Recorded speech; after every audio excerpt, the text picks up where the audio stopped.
Oh, we good to go. What's up, guys? Good afternoon, good morning, good evening, wherever you're watching from. Welcome to ValeTalks by Valetax. My name is Innocent Rion Ifere, global market analyst here at Valetax, and it's nice to have you on the ValeTalks live as always. Today with me, I have one of our most special frequents, Manesh Patel, and we have a new face today, Antonio Montiel. Nice to have you on the show today, Antonio. Thank you very much for having me So, here. thank you very much, Antonio. So today we're going to be talking about risk on and risk off and how does the market really react and how do traders adapt to these conditions.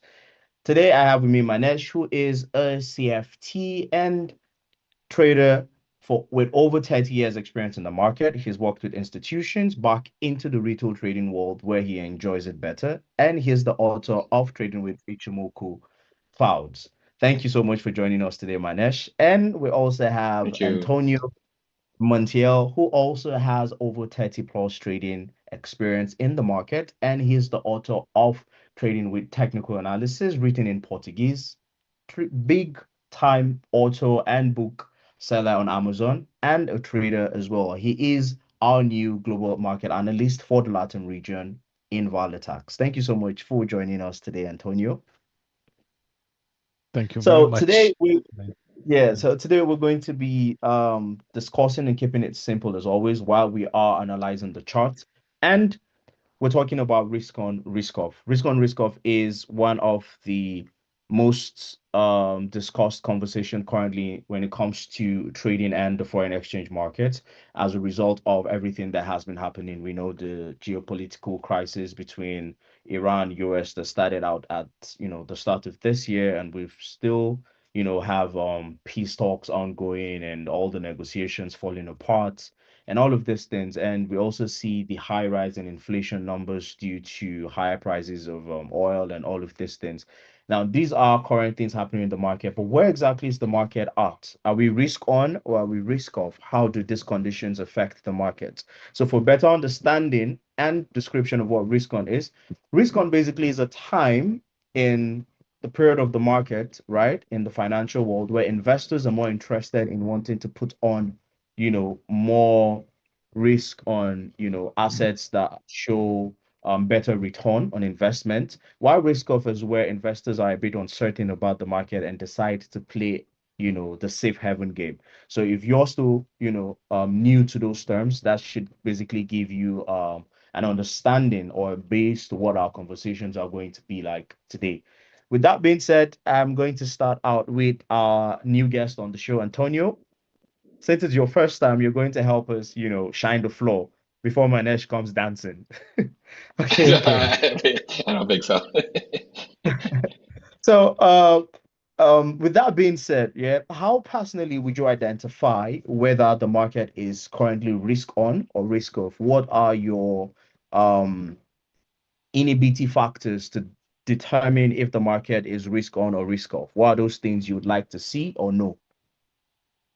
Great question, Ryan. Well, first of all, thanks again. It's a pleasure to be here with you guys. Well, basically, in the past, Right. I'll begin talking in the past because the things are changing a little bit today. But in the past, when we talk about risk, right, when the markets want risk, what we firstly think was the equities, right? Right. It's a pretty much market where the risk goes, and if they go to equities, they take off for fixed income, for example, because it gives a better scenario. If the markets want risk, they want risky assets, which is not security assets like fixed income or gold, right? So in the past, when we talk about risk, okay, this is a day where the things are calmed down. There's no political influences in the market. There's no war. Yeah. Everything is calmed down. Let's go to the risk where we go to safe havens, and then we used to buy equities and sell dollar, for example, and sell Yeah. gold, and now we shift the money to risky assets.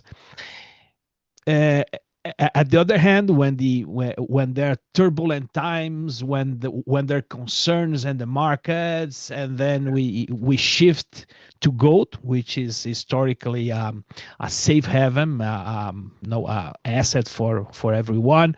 We sell the equities and we go to United States, because it used to be it's the safe country, the safe havens, and etc. So it was a pretty clear scenario in the past. It was risk on or risk off, right?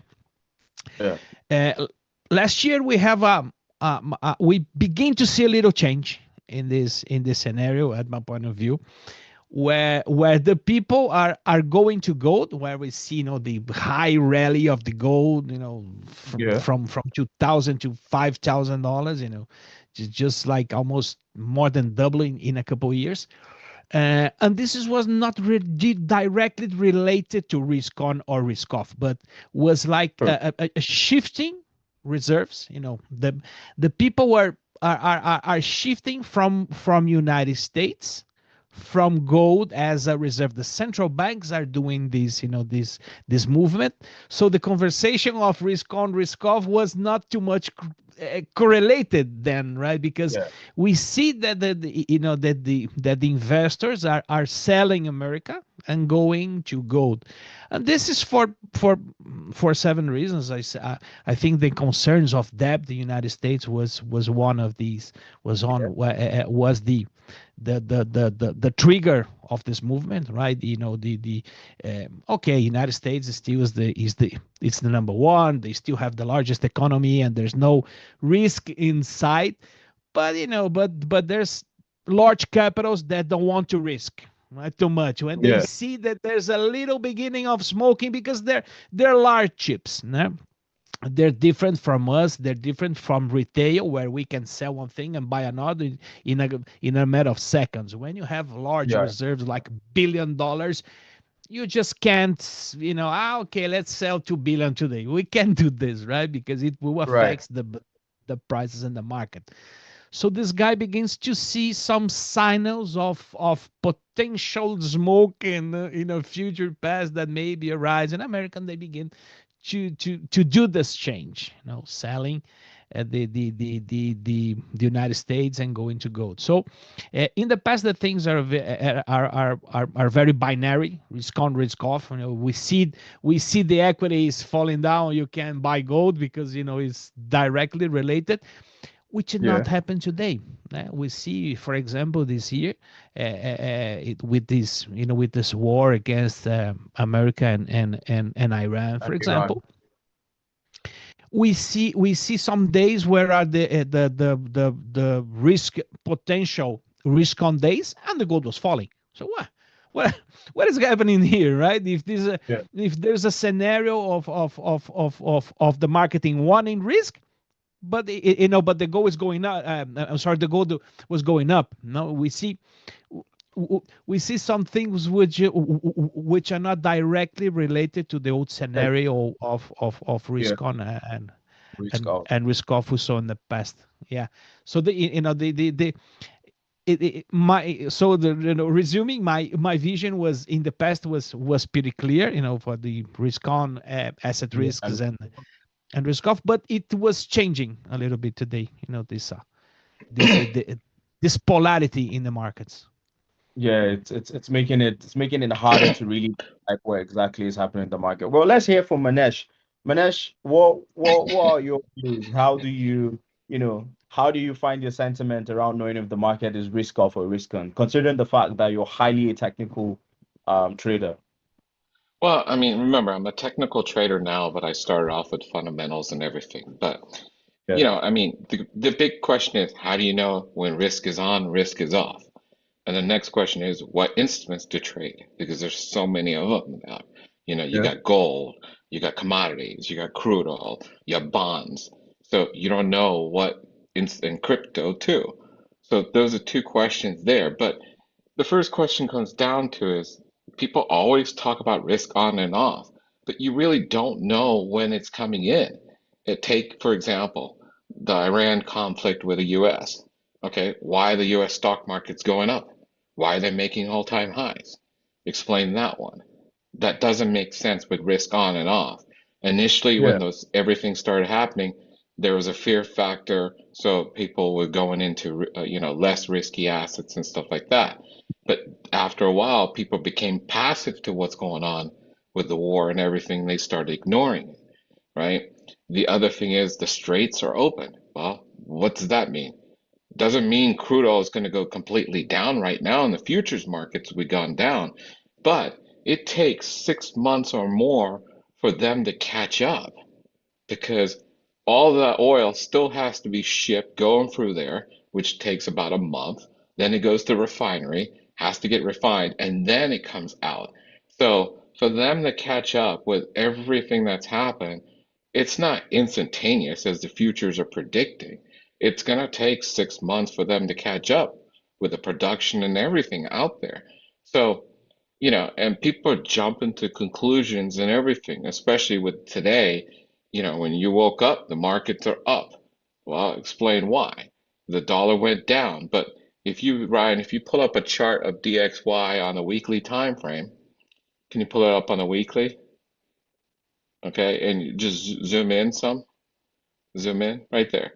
So if you look at this here, you'll see a triple top. You're at the top. Well, okay, risk on and risk off. How does that reflect here? To me, this is just a simple triple top here. Question is, are we going to break that resistance to go higher, or we're going to sit there and bounce off to come down? Right now, we gap down at the beginning part of the week, but the US stock market still hasn't opened up, and we still got a whole week to go. So you really Yeah. don't know if these gaps are going to get filled or they're just going to get continued. So a lot Right. of people jump into conclusions, well, just because the deal's being signed, this and that. But everyone's been predicting the deal to be signed to peace talks, this and that, and the market's been reacting to the peace deal for months now, right? And so people become passive to a lot of the news, everything out there, to a point, I really don't believe that much on risk on and off. The charts will pretty much tell you what to do. You Right. just have to recognize major support resistances and then see what happens when you get there, just like the dollar right now. So, I'm not this full out of a believer too much of risk on and off. The real the From the institutional perspective, when they see a lot of risk, they're going to shift to bonds and they'll hold bonds. They're not going to hold Sure. stocks. A lot of them won't even hold gold. They won't hold crypto or anything. They just shift the bonds. Then they'll shift back to equities and they'll go into certain sectors and stuff like that. But, gold used to be a safe haven. Now with Bitcoin coming on, it's different. The correlations have changed with time. Mhm. Back in the days when online trading was not there, risk on and risk off meant a lot of things. But now Sure. with everyone trading and retail people having the power, I don't believe in too much on risk on and off anymore. At least this is my view. I mean, it is actually a very valid view, considering the fact that the market's more volatile than they were 5 years ago. We Going 10 years back is even too far. 5 years ago, the markets were a bit more, a bit more steady. Would see prices react properly during the NFP. But nowadays, you'd have to, you see a macro report comes out and markets are still stalling till after 2, 3 hours before they start to move. So lot of different things, a lot of different factors, who is in charge, everything happening globally in the global economy makes it even harder with, the inflation crisis from 2021 up until 2024 kind of made the market more spontaneous, right? Would see would see a lot of central bank governor meetings and no resolves and how they had to, keep interest rate high for a very long period of time to just manage economies. So a lot of things really shifted when it came to risk on and risk off. Personally, for me, I think people don't trade, retail traders really don't trade risk on, risk off as much as, institutions do, right? So I would say institutions still play the game of risk on, risk off, but very strategically, right? They pay more attention not just to gold and the dollar, but they pay more attention to other currencies and, and equities, like Antonio said, that are giving better returns. So instead of, I think one of the biggest shock for a lot of retail traders would have been the mismatch and correlation of risk on and risk off that happened on gold at the start of the Iranian US war, where a lot of people started to think that since the war was going on, they should move into gold, thinking capital was going to flow back into gold. But then they started to see capital flow into oil instead. And without the realization of, risk on at that point in time would have been a better bet for institutions on the oil sector rather than gold, considering the fact that gold had already reached an all-time high at the 5,500, was it 5,500 there about, right? And it was already at an all-time high. No hedge fund or institutions are going to try to buy gold at such a high price just because of attention, right? So things like this are where people need to not just take it quote unquote for what it is, risk on, risk off, but to fully understand the context of it. Well, with that being said, let me not bore the audience with a lot of talk, because we're trying to make sure we hit our targets for today. What signals would you say you would see in the market, Manesh, that tells you when to start to shift your sentiment, uh, on a Um, particular asset you're trading? to me, from the institutional world, I look at bonds and equities, Okay. right? Right. And when I see institutions shifting to bonds, and then I know now they're going to a risk haven. They feel like the markets are risky, and now they're going into safety, right? So typically, like the U.S. stock markets go down in February and March, and you'll Right. see that pretty much around February 1st, there was a shift a lot to bonds, and eventually then the stock market started to come down. So Hmm. I don't look at gold for any of that or any other product, but I look at bonds because bonds, you have what gives you a higher percentage gain, equities or bonds, right? Right. And typically it's equities, right? But when they start shifting to bonds, they're okay with that small percentage gain for safety. So when I start seeing bonds going up, or looking at the interest rates or this and that, but when I see a shift to bonds, then now I know that they're going into safety, and that's institutions are doing it, right? They Okay. feel like the stock market's overheated, or there's some type of geopolitical stuff going on. Whatever may be the case, I really don't listen to the news, but I just Right. look at bonds versus the equity market, and I specifically look at the U.S. equity market, the S&P 500. So I'll compare that and that, and I'll see if there's a shift starting to happen. If so, I know they go into safety. So for me, it's bonds, specifically bonds. Okay. How about you, Antonio? I agree 100% with Manesh. I think bonds, they are the first sign of the world where are the big fishes are, right? So when Yeah. the big I can give you example. For example, a couple weeks ago, the last fall of the gold, which was Yeah. around for five something to 4,000 last week. It Yeah. begins with the shift on the interest curve of the United States. With the potential risk to raise interest rates, with the the potential inflationary pressure, that was coming, the discussion that was going to the market, with the first sign of a potential rise on interest rate, there's a sell-off in gold. So, but it begins on the bond markets, on the interest rate curve, the U.S. interest rate curve, right? So, this is the first sign where we can see it's because where are the big fishes are. So if the big fishes are jumping off that boat, okay, then they would choose where they go after that. But the first sign is that they're jumping off this boat. So this is the first sign, and then it comes the equities, and then comes the gold. But I completely agree with Manesh. The bonds are the first market. Is the first market that signals a potential reversal on this scenario. Oh, okay. Okay. So this just became additional knowledge for me, right? So personally for me, what I would do is just focus on the news, right? And then go through statistics and Fed reports, especially when it comes to inflation, like inflationary crisis. I would usually just try to see what the data and the macros have looked like, right? The moment I see inflation on a higher level, yeah, very high, and I see unemployment isn't catching up, I already start to know there's something, wrong with the markets, and everybody is going to start to, play the risk off game at this point in time. Because I always believe that higher inflation, lower employment is catastrophe for any economy. So that's one of the things that I use personally to start to shift sentiment in the market on any currency.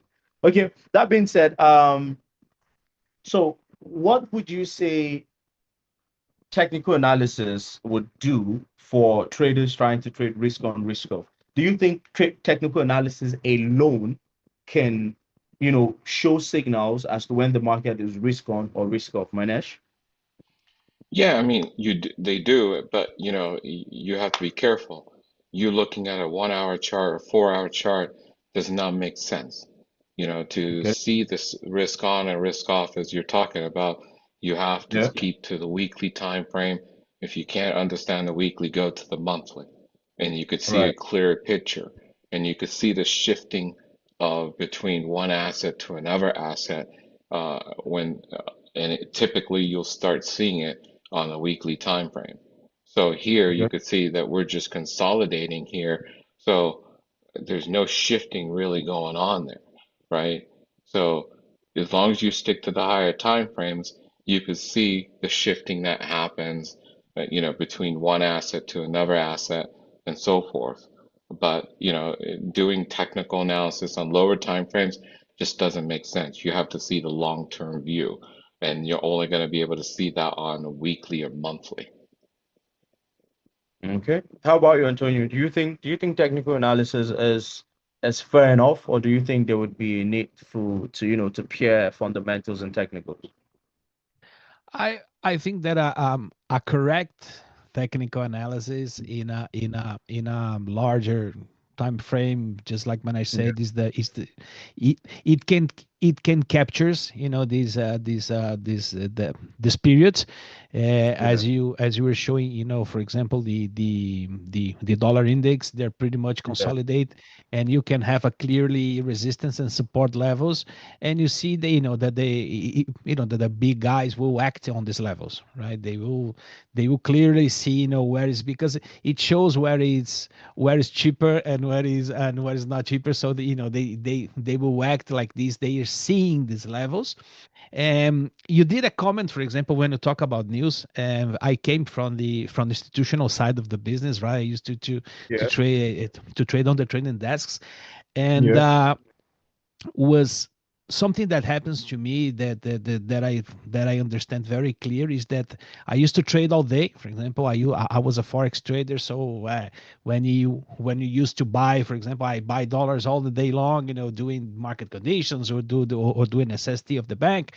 I used to, Yeah. I've bought dollar all day long. And then at the end of the day, the reporter called me to know how it was the market. So I explained, no, okay, we buy dollars all day long because of this, because of that.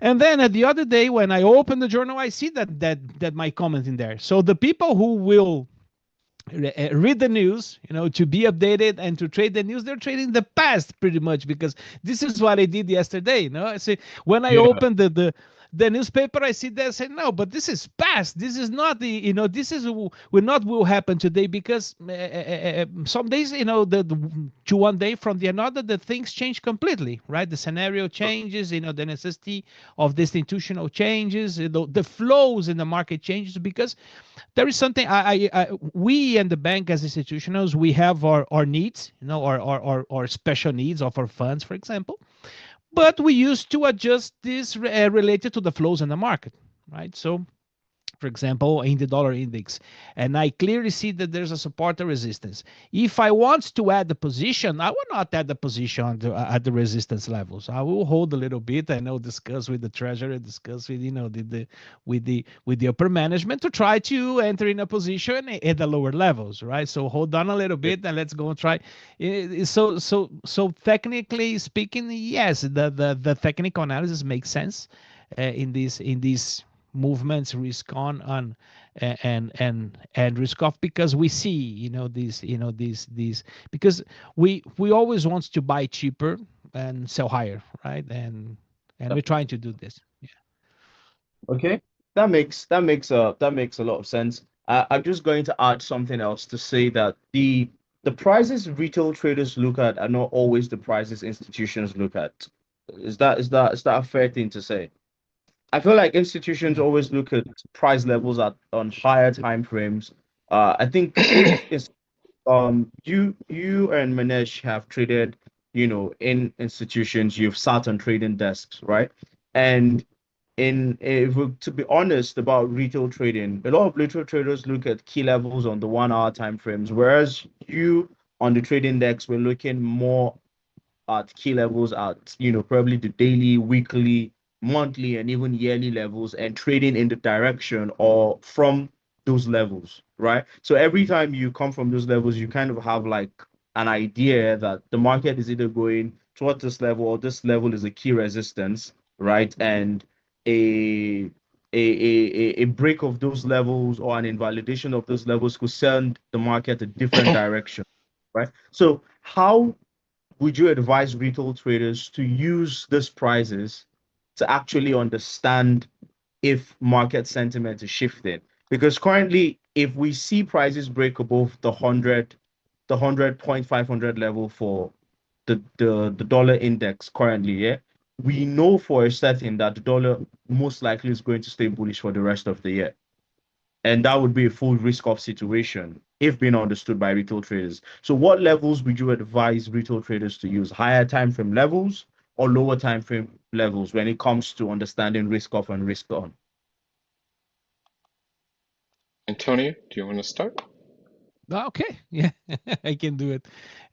Well, first of all, I think that above 100, certainly it would be like um, 107. I'm seeing it's a first level, it's an intermediate level, but we will certainly look for the weekly, weekly support and resistance. Yeah, Intermediate levels, we see these, for the for adding or lowering positions, because it depends of the need. For example, if there are higher resistance at 110 and there are intermediate resistance 107, yes, I can if I'm trading, because the we have to be clear the idea of the institution, because we don't know the idea.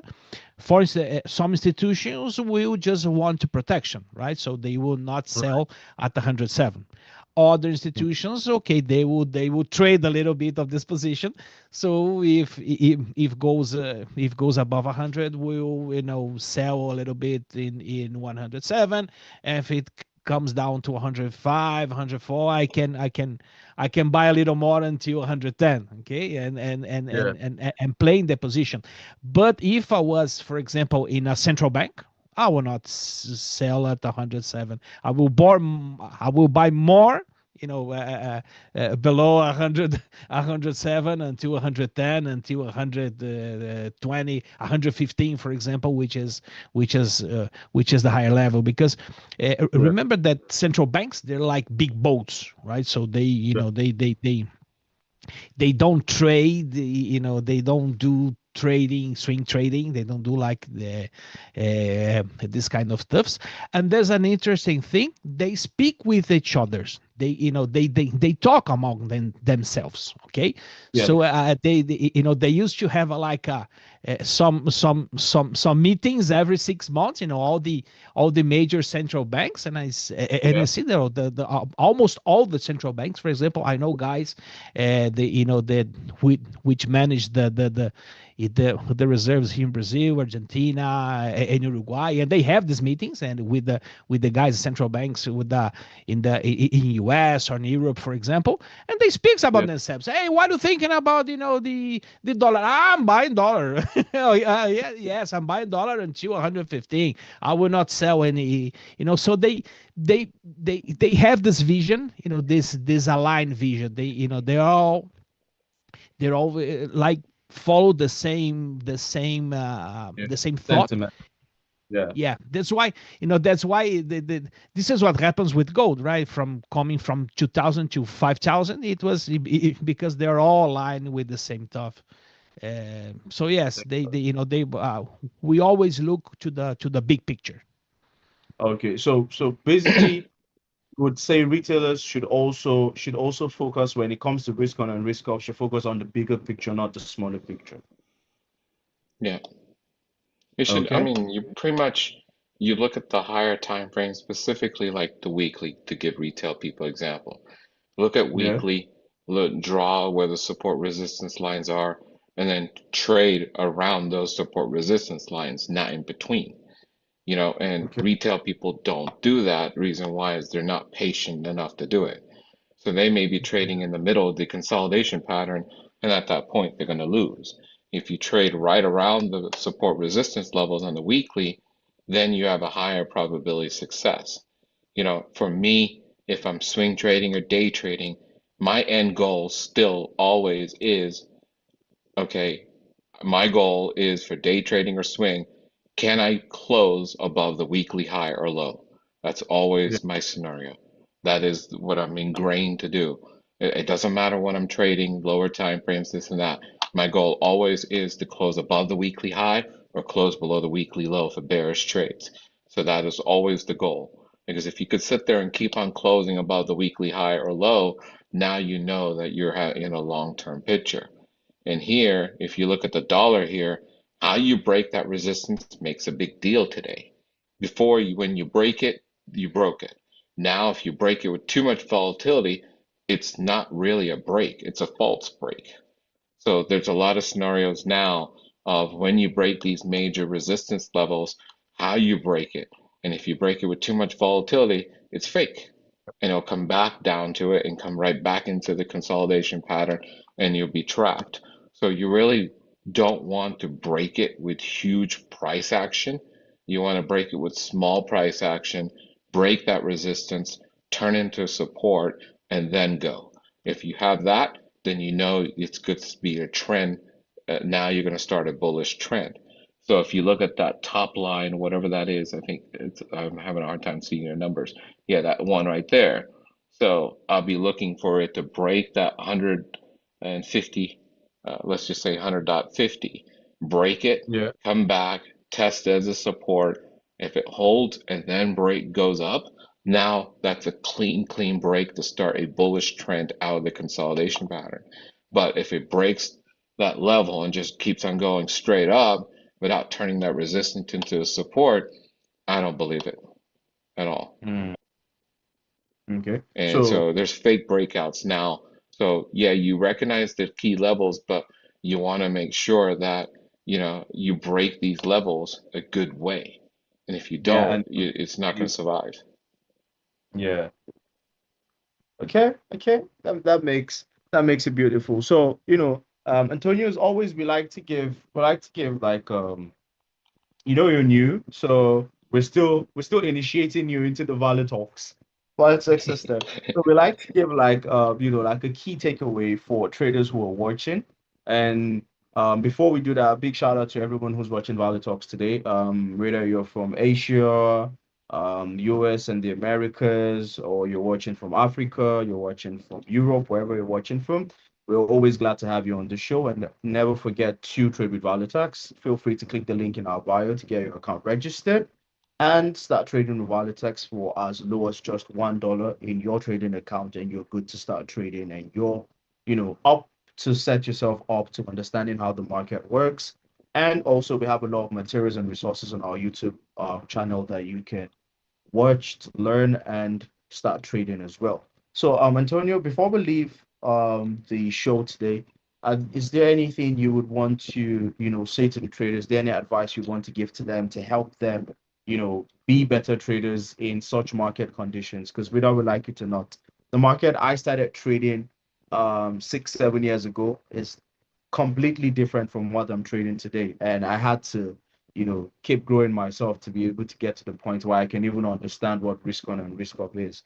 So what's that thing you think traders need to pay attention to in such markets, considering the ones that are just starting? It's a bit different from when you started, and now it's completely chaotic, and it's a mayhem in the markets for them to even study price action properly. So what would you say to them?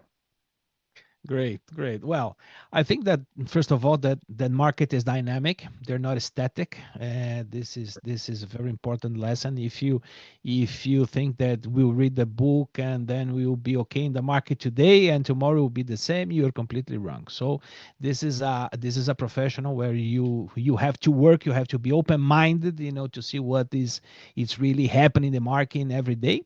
Markets are thematic, right? They are always looking for one issue and trying to to forecast this issue, what is making prices today. Yesterday was the war against Iran and America. Now we don't know. Probably it will be interest rates in United States, and this is will make prices. So the markets are dynamic. For example, in this discussion of the risk on and risk off, as I said, in the past it was pretty much plain vanilla. It was just like binary. Okay, the risk on. Okay, wow, we want risk. So buy equities, sell gold, and it was pretty much plain vanilla, which is not happening today. Regarding this discussion of risk on and off today, I can say we have like a hybrid scenario today. We're not, they're not 100% aligned with the equities are going up, the gold are going down. And no, we see sometimes, because right now we see that the equities are going up and the gold as well. So what's going on in this market, right? Where is risk on and risk off? The things are changing because we see that there's a lot of money go into equities, especially the IA equities, right? The artificial intelligence equities, which is absorbing a lot of capital, right? They're getting a lot of capital from from other markets. So there's a shifting. We have the cryptos as well, which is getting a lot of money in the market. So the things are changing.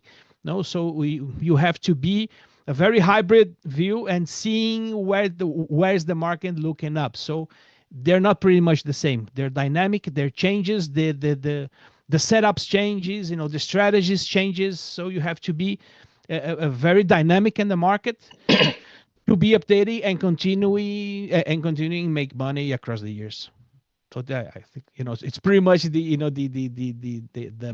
my main advice. It's to be eclectic, always looking in the market, always learning. I think Always that's learn.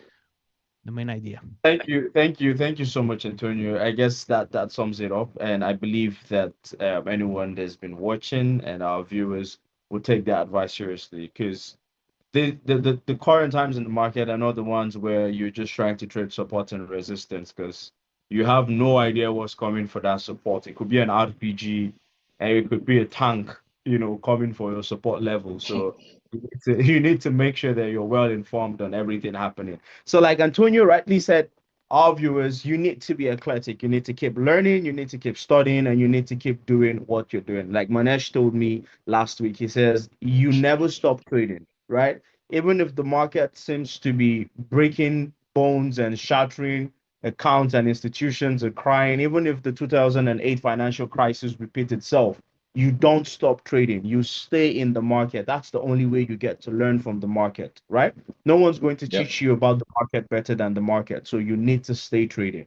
And with that being said, it's so much of a pleasure and an honor to have Antonio and Manesh on ValeTalks today.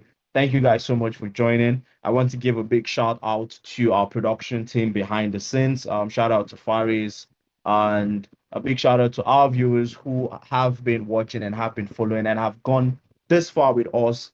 You know, we've gone over 25 episodes of ValeTalks, considering when we started last year. You know, it started out all fun and games and, you know, the difficulties here and there. But here we are, you know, with over 25 weeks in, and we've been able to meet up at every opportunity and every chance we get. And we're happy and we're glad and we want to keep doing this. So please don't forget to always share our videos when you're watching live, share to your communities, share to your friends to watch ValeTalks live. And until next time, we're going to catch you on ValeTalks on Monday next week. Cheers, guys. Bye, Thank Antonio, you and guys. bye. Okay. Thank Yeah, you. have a Bye bye, great guys.